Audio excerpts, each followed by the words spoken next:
بسم الله الرحمن الرحيم.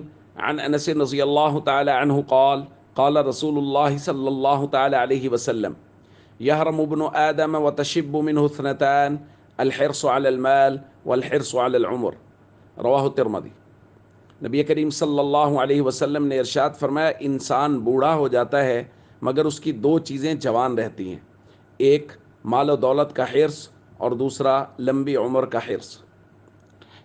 دوستو، شیطان انسان کا سب سے بڑا دشمن ہے اور وہ ہمیشہ انسان کو دھوکہ دینے کی کوشش کرتا ہے۔ اصول اور ضابطہ تو یہ ہے کہ جب آدمی کی عمر زیادہ ہو جائے تو عقل کا تقاضا ہے کہ اس کا رجوع اللہ بڑھ جانا چاہیے، مال و دولت اللہ کے راستے میں بھرپور خرچ کرنا چاہیے، اور اس کو یہ بات سمجھنی چاہیے کہ اب میری عمر زیادہ ہو گئی ہے، اب میری موت کا وقت اسباب کے درجے میں قریب ہے۔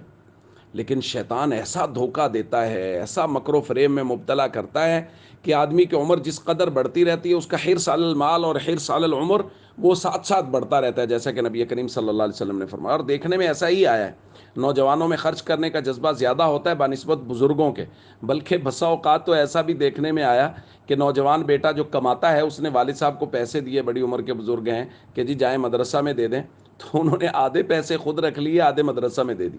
یہ ہے حرص علی المال۔ اور اسی طرح حرص علی العمر، آپ کسی بڑی عمر کے بیمار آدمی کے پاس بھی بیٹھیں گے تو ان کی گفتگو سے آپ کو یہ نہیں لگے گا کہ جی اب میری وقت قریب ہے، اب کافی عمر ہو گئی ہے، اب رجوع اللہ ہونا چاہیے، کیونکہ شیطان ہم سب کو دھوکے میں ڈالے ہوئے۔ اور یہ صرف بڑے عمر والوں کی بات نہیں ہے، ہم سب کی بات ہے، جوانوں کی بھی یہی بات ہے۔ تو ہم سب کو شیطان کے مکر و فریب سے ہمیشہ بچنا چاہیے اور قبر کی، آخرت کی تیاری کرنی چاہیے۔ السلام علیکم ورحمۃ اللہ وبرکاتہ۔